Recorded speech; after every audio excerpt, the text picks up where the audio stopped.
갑질이라는 말 다들 들어보셨죠? 자신의 우월한 지위, 또 자기가 가지고 있는 어떤 권력이나 또 어떤 사회적인 그런 직분을 이용해서 자신보다 약한 사람들, 그리고 자기보다 낮은 직급에 있는 사람들에게 부당한 명령을 하거나 또는 하인을 대하듯이, 종을 부리듯이 그렇게 함부로 대하는 것을 지칭하는 그런 용어입니다.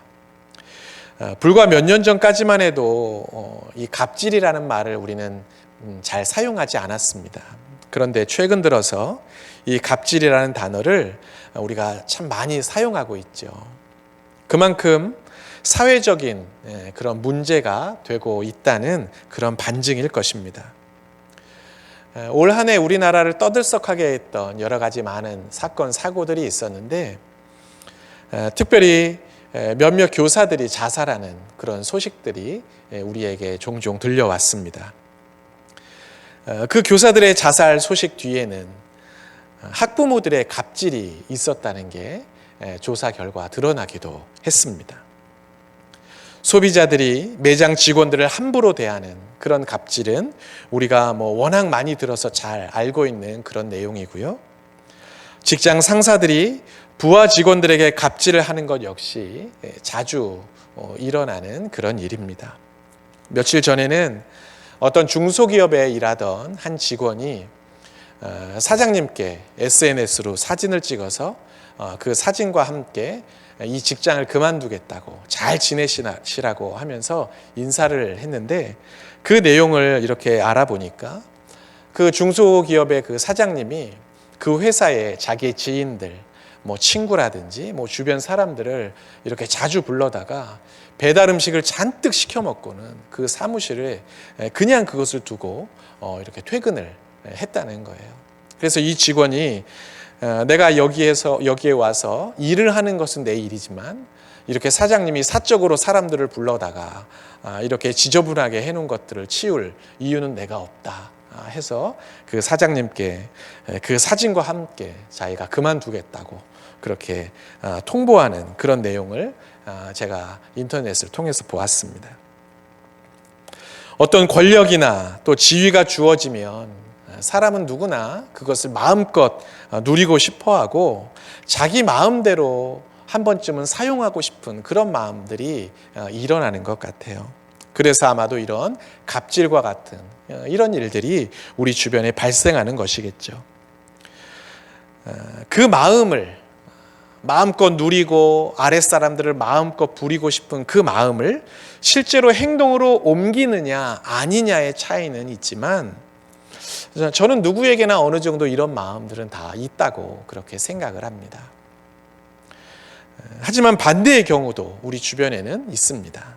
가끔 인터넷이나 뉴스를 보면 어느 기업의 총수나 또는 총수가 직원들과 함께 그 직원 식당에서 식사를 하는 그런 장면이 나오기도 하고요. 고위 공직자로 임명받은 사람들이 대중교통을 이용해서 출퇴근하는 장면이 뉴스를 통해 이렇게 보도되기도 합니다. 물론 사람들이 그런 뉴스 보도를 보면 그걸 그대로 다 믿지는 않아요. 야, 가식적인 행동이다. 또 이렇게 사람들의 인기를 끌려고 대중들의 어떤 관심을 받으려고 하는 그런 위선적인 행동이다. 그렇게 비판을 하기도 하고 실제로 좋지 않은 시각으로 그 모습을 바라보는 사람들도 많이 있기는 합니다. 하지만 아무리 그렇다 하더라도 한 기업의 총수로서 그리고 고위 공직자로서 자기가 당연하게 누릴 수 있는 그런 편리, 편안함, 그런 어떤 권리들을 포기하고 스스로 불편함을 감수하려고 하는 그것은 쉬운 일은 아닌 것 같아요. 만약 그것이 쉬운 일이라면 굳이 그런 내용들이 뉴스에 나오지도 않겠죠. 그리고 아마 우리 주변에 그런 일들이 종종 자주 일어날 것입니다. 그런데 그런 일들이 뉴스에 자주 등장하지 않고 또 우리 주변에서 자주 들려지지 않는 걸 보면 억지로라도 그렇게 하는 것이 결코 쉽지는 않은 것 같습니다. 그래서 사람들이 가식적인 행동이다, 뭐 인기를 끌려고 하는 행동이다 비난을 하기는 하지만 그러면서도 그 노력만큼은 참 가상하다 인정을 해주는 것이죠. 우리는 지금 빌립보서 말씀을 함께 살펴보고 있습니다. 빌립보서는 사도 바울이 빌립보 교회에 보내는 편지입니다. 사도 바울이 이 편지를 보낼 때 그는 어떤 상황에 처해 있었느냐? 감옥에 갇혀 있는 신세였습니다. 복음을 위해서 예수 그리스도의 그 복음을 전파하다가 그만 예기치 않은 고난을 만나게 된 것이지요. 그는 지금 감옥에서 자기의 앞날을 예측할 수 없는 처지였습니다. 지금처럼 뭐 징역 몇 개월, 징역 몇 년 이렇게 정해진 그 수감 일자가 정해져 있는 게 아니었기 때문에 감옥에서 풀려날 수도 있지만 어쩌면 최악의 경우에는 이 감옥에서 생을 마감할 수도 있는 그런 상황에 있었던 것입니다. 그런 상황에서 지금 사도 바울은 빌립보 교회에 편지를 쓰고 있습니다. 우리가 이미 잘 아는 것처럼 사도 바울에게 있어서 빌립보 교회는 아주 특별한 교회였습니다. 사도 바울이 1차, 2차, 3차 전도 여행, 선교 여행을 이렇게 다니는데 특별히 데살로니가와 고린도 지역을 선교하던 그때에 이 사도 바울이 재정적으로 여러 가지 어려움이 있던 그 시절에 빌립보 교회가 물질로 사도 바울을 도와주었고 이 사도 바울의 선교 사역을 위해서 참 열심히 기도를 해주었기 때문입니다.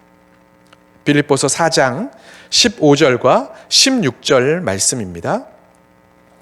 빌립보 사람들아 너희도 알거니와 복음의 시초에 내가 마게도냐를 떠날 때에 주고받는 내 일에 참여한 교회가 너희 외에 아무도 없었느니라.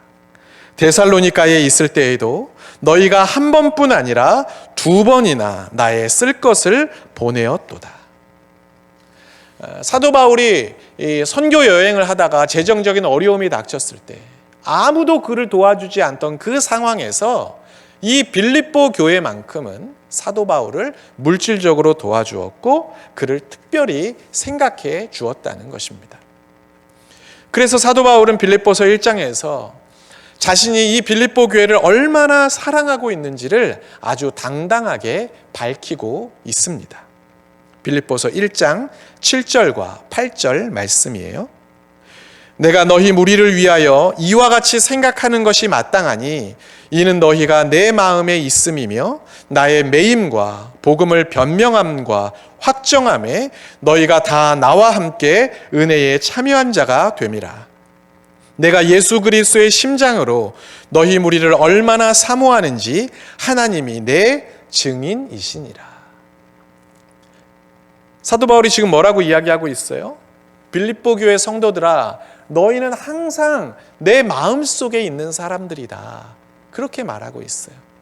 자기가 지금 감옥에 갇혀 있기 때문에 이 힘든 상황 속에서 단지 너희를 그리워하고 생각하는 것이 아니라 내가 복음을 전하는 매 순간마다 항상 너희들을 내 마음속에 두고 있었다고.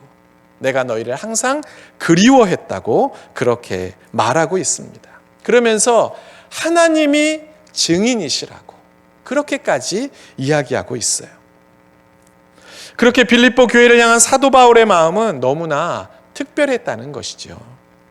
그렇다면 언제 죽을지 모르는 그 상황에서 자기가 특별히 사랑하는 빌립보 교회를 향해 사도 바울이 편지를 썼다고 할 때 그 편지의 내용에는 아마도 사도 바울의 진심 그리고 빌립보 교회를 향한 아주 특별한 당부가 담겨 있었을 것입니다.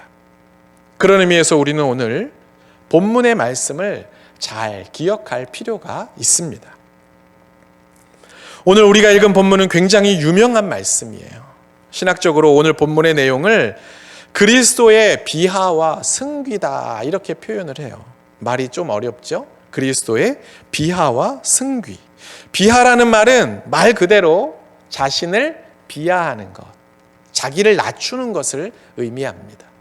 그리고 승귀라고 하는 것은 높아지심을 의미하는 거예요. 그러니까 그리스도의 비하와 승귀라고 할 때 이 내용은 결국 예수 그리스도의 낮아지심과 높아지심에 대해서 이야기하고 있는 그런 본문이라고 이해하면 되겠습니다. 오늘 본문은 이렇게 시작하고 있어요. 5절 말씀입니다. 너희 안에 이 마음을 품으라. 사도 바울은 자기가 그토록 사랑하던, 그리고 너무나 특별히 생각하던 그 빌립보 교회 교인들을 향해서 너희 안에 이 마음을 품어야 된다, 그렇게 당부하고 있습니다. 반드시 이 마음만은 너희가 품고 살아야 한다는 거예요. 그리스도인들이라면 누구나 예외 없이 이 마음을 가지고 있어야 한다는 것입니다. 그게 어떤 마음이래요? 곧 그리스도 예수의 마음이니. 하나님의 자녀라면, 그리고 우리가 복음을 듣고 그리스도인이 되었다면 다른 어떤 것보다도 주님의 마음을 우리 안에 품고 살아가야 한다고 그렇게 당부하고 있는 것이죠. 그렇다면 오늘 사도 바울이 말하고 있는 이 주님의 마음, 그리스도 예수의 마음이란 과연 어떤 마음일까요? 6절에서 8절까지의 말씀에 잘 나타나 있습니다. 요약해 보면 그분은 하나님과 동일한 분, 곧 하나님이셨지만 하나님과 동등함을 당연하게 여기지 않았다고, 오히려 종의 모습으로 이 땅에 내려오셨다고 그렇게 말하고 있어요. 창조주로서 이 땅에 절대 권력을 가진 그런 주권자로서 하늘에 다 근엄하게 앉아서 사람들로부터 영광을 받고 찬송을 받고 모든 권력을 막 휘두르는 그런 자리에 있기를 친히 거절하셨다는 것입니다. 그리고 사람의 몸으로 이 땅에 오셔서 자신을 낮추시고 죽기까지 순종하셨다고 오늘 성경은 이야기하고 있습니다.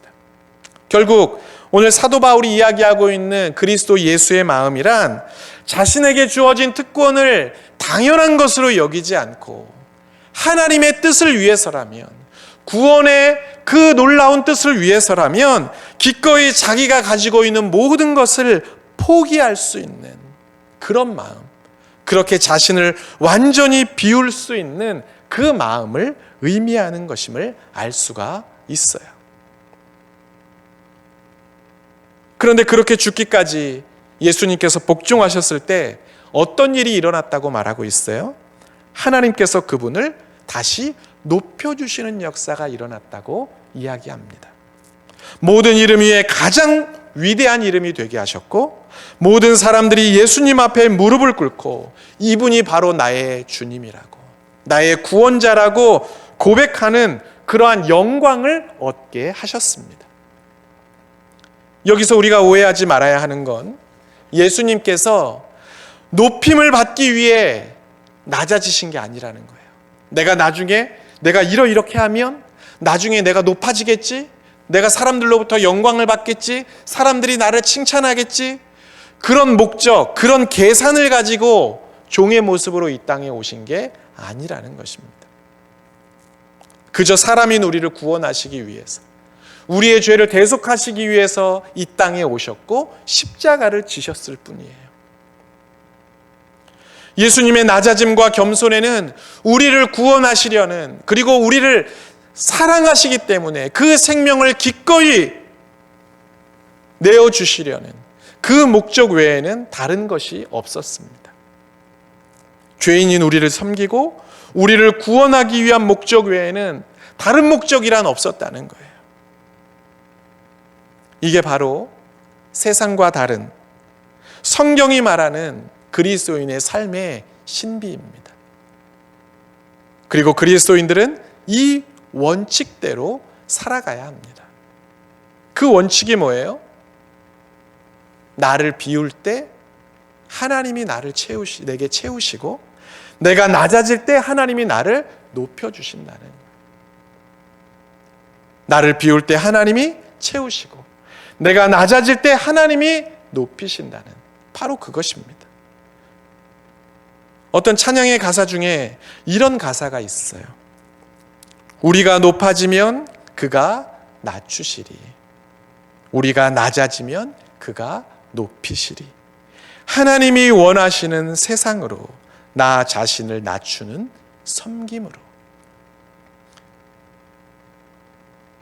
우리가 높아지려고 하면 하나님이 우리를 낮추시고, 우리가 낮아지고 기꺼이 종이 되면 하나님이 우리를 높여주신다는 거예요.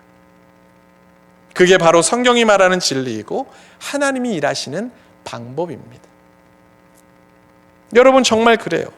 하나님은 우리가 스스로 높아지려고 하면 철저하게 우리를 무너뜨리십니다. 아담을 한번 생각해 볼까요? 아담과 하와가 그 선악과 그 유혹을 받을 때 그들이 그 선악과를 보면서 보암직도 하고 먹음직도 해서 그들이 그것을 먹었지만, 그 이전에 사단이 아담과 하와에게 뭐라고 이야기하냐면, 이걸 먹으면 누구처럼 될 수 있다고 말해요?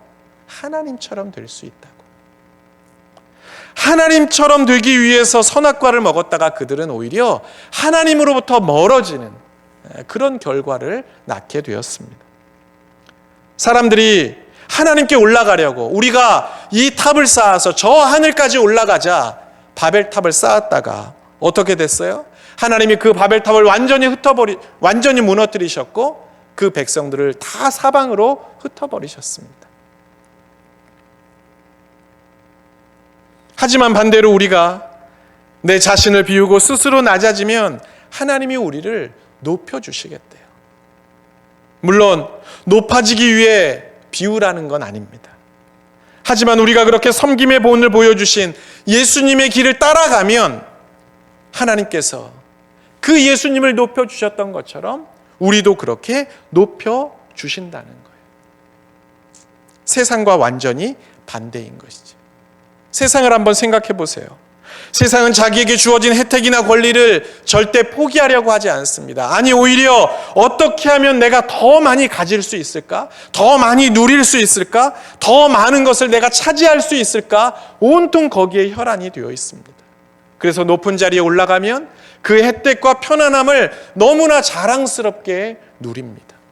어떤 사람들은 그렇게 얻은 것을 자랑하기도 하고요, 잘난 체 하기도 해요. 사람들에게 무용담인 것처럼 그것을 늘어놓기도 합니다.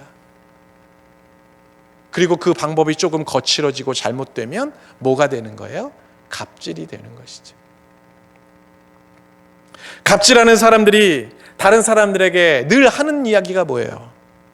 내가 누군 줄 알아? 그죠? 내가 누군 줄 알아? 너 내가 누군 줄 알아? 그게 무슨 말이에요?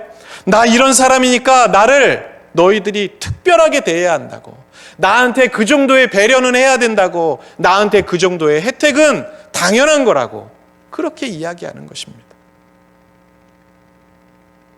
하지만 예수님이 보여주신 삶, 그리고 우리에게 오늘 품으라고 하시는 마음은 그것과 전혀 다릅니다.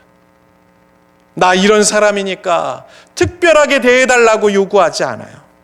내가 목사니까, 내가 장로고, 내가 권사니까, 내가 이 교회에 오래 다녔으니까, 그러니까 나한테 잘해야 된다고, 내 말을 무시하면 안 된다고, 나한테 이러면 안 된다고, 그렇게 말하지 않는다는 거예요. 오히려 가장 낮은 자의 모습으로 섬기고 순종하는 것입니다.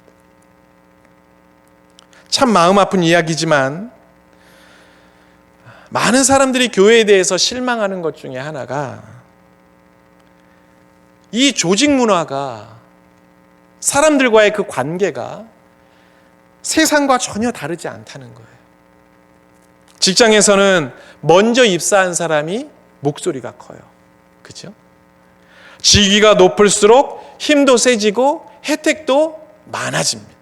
누릴 수 있는 게 너무 많아져요. 그런데 교회에서도 그런 모습들이 많이 보여요.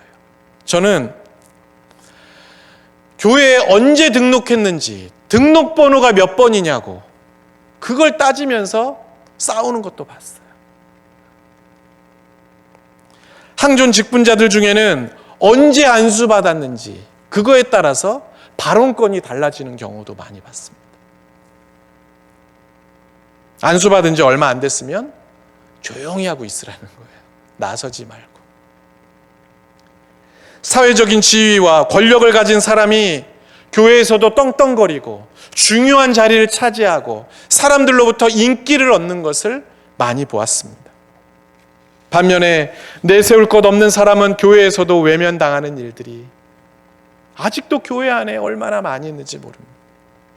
그래서 세상과 다름을 기대했던 많은 사람들이 세상과 똑같은 그 교회의 모습을 보면서 실망하고 결국 교회를 등지고 있는 것이죠.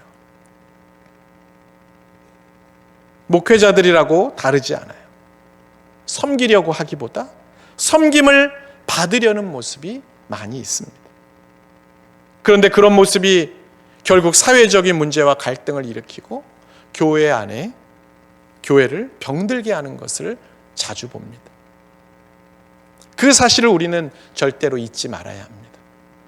우리에게는 당연한 것, 당연히 누려야 하는 것을 기꺼이 포기하셨던, 그리고 하나님의 뜻을 위해 죽기까지 순종하셨던 그 예수님의 마음이 필요한 것입니다.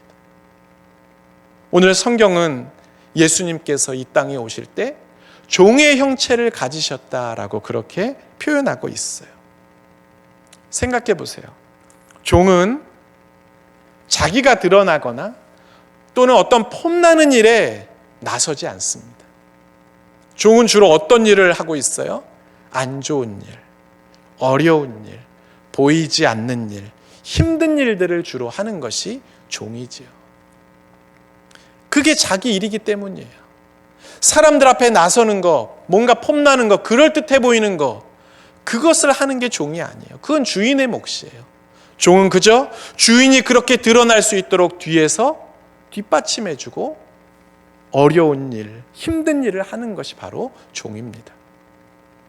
그런데 그 힘들고 어려운 일마저도 종은 자기 마음대로 할 수 없어요. 그저 주인이 시키는 대로만 할 뿐이에요.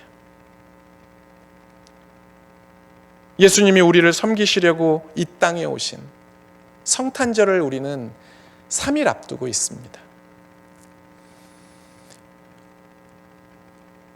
우리를 구원하시기 위해, 우리를 섬기시기 위해 이 땅에 오신 그 주님의 오심을 우리가 기억하면서 오늘 이 말씀을 다시 한번 우리의 마음에 잘 품을 수 있으면 좋겠습니다.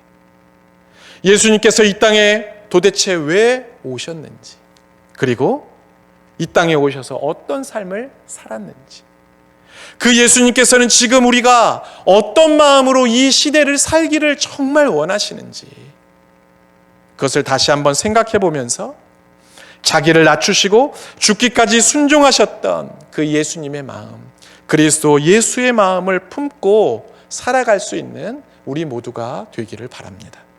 그리고 그렇게 나 자신을 비우고 낮아질 때 우리에게 채우시고 우리를 높여주시는 그 주님의 은혜를 경험하는 우리 모두가 될 수 있기를 주님의 이름으로 간절히 축복합니다. 아멘. 기도하겠습니다.